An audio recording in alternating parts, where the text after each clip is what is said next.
Сәлеметсіңдер ме? 2-ші сынып оқушылары. Бүгінгі сабағымыздың тақырыбы ағаштың суретін саласың.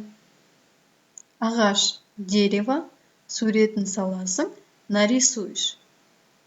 Ты нарисуешь дерево. Балалар, ең алдымен жаңа сөздерді тыңдап, қайталап, жаттап алайық. Давайте для начала послушаем новые слова и запомним их. Ай, луна, күн, солнце, ағаш, дерево, сурет салу, рисовать. Тағы бір рет қайталайық. Давайте повторим. Ай, күн, ағаш, сурет салу. Жақсы, балалар. Балалар, берілген диалогты оқиық. Сәлем, Әлібек. Сәлем, Әнел. Мынау ненің суреті? Бұл айдың суреті. Мынау ненің суреті? Бұл ағаштың суреті. Теперь переведем. Привет, Алибек. Привет, Анель. Что тут нарисовано? Это рисунок Луны. Что тут нарисовано? Это рисунок дерева.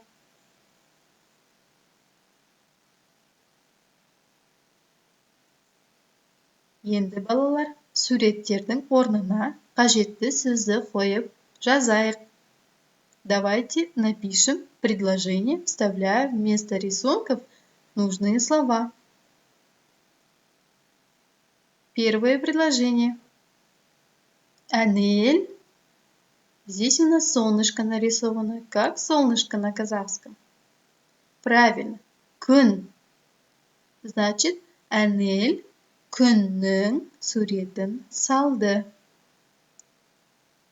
Оның суреті жақсы. Келесі. Әлібек. Здесь у нас нарисовано облако. Как облако на казахском? Правильно, бұлт. Прочитаем сначала. Әлібек бұлттың суретін салды. Әлібектің суреті әдемі. И последнее. Мен. Здесь нарисована луна. А как луна на казахском? Правильно. Ай. Мен айдың суретін саламын. Давайте еще один раз прочитаем. Тағы бір оқып шығайық. Әнел күннің суретін салды. Әнел нарисовала солнышко. Оның суреті жақсы. Ее рисунок хороший. Әлібек бұлттың суретін салды. Әлібек нарисовал облако. Әлібектің суреті әдемі. Рисунок Алибека красивый. Мен айдың суретін саламын. Я нарисую луну.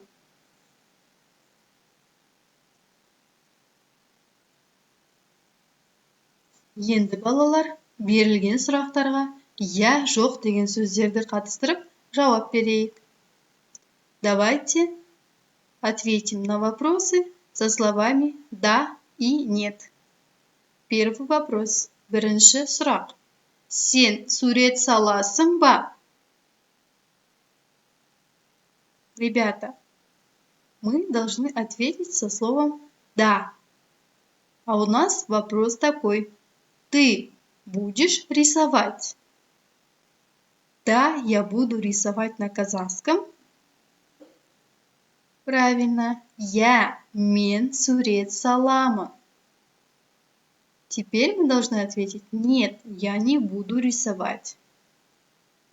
На казахском будет правильно. Жоқ, мен сурет салмаймын. Давайте прочитаем сначала первый вопрос и ответы. Сен сурет саласың ба? Я, мен сурет саламын. Жоқ, мен сурет салмаймын. Теперь второй вопрос. Сен ағаштың суретін саласың ба? Будешь ли ты рисовать рисунок дерева? Теперь мы должны ответить со словами «да» и «нет». Первое «да». Я буду рисовать дерево. Как будет на казахском? Правильно.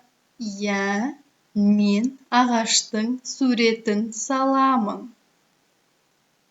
Теперь мы должны ответить со словом «нет». То есть «нет, я не буду рисовать». На казахском правильно. Жоқ, мен ағаштың суретін салмаймын. Давайте еще раз прочитаем второй вопрос и ответы на них. Сен ағаштың суретін саласың ба? Иә, мен ағаштың суретін саламын. Жоқ, мен ағаштың суретін салмаймын. Жарайсыңдар, балалар. Балалар, енді мына суреттерге қарап, сұрақтарды толықтырып айтайық. Давайте дополним предложение. На первой картинке у нас Алибек. Он рисует солнце. Мы должны ему задать вопрос: Алибек, ты будешь рисовать солнце? На казахском будет Алибек, сен күннің суретін саласың ба? Следующее у нас Анель. Она рисует флаг. А мы должны задать вопрос: Анель, ты будешь рисовать флаг? Это у нас будет на казахском Анель, сен тудың суретін саласың ба? Третье у нас Анна. Она рисует луну. И мы должны задать вопрос: Анна, ты будешь рисовать луну? Этот вопрос на казахском будет Анна, сен айдың суретін саласың ба? И последний у нас Саша. Он рисует облако. Мы должны спросить: Саша, ты будешь рисовать облако? Этот вопрос на казахском будет Саша, сен бұлттың суретін саласың ба?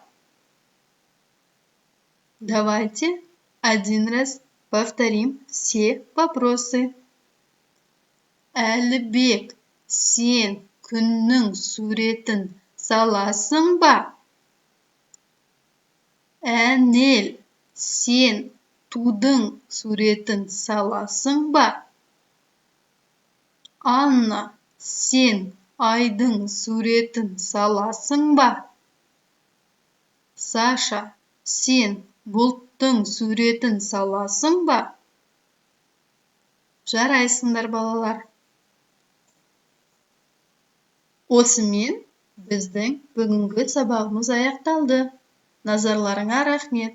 Спасибо, ребята, за внимание. До свидания.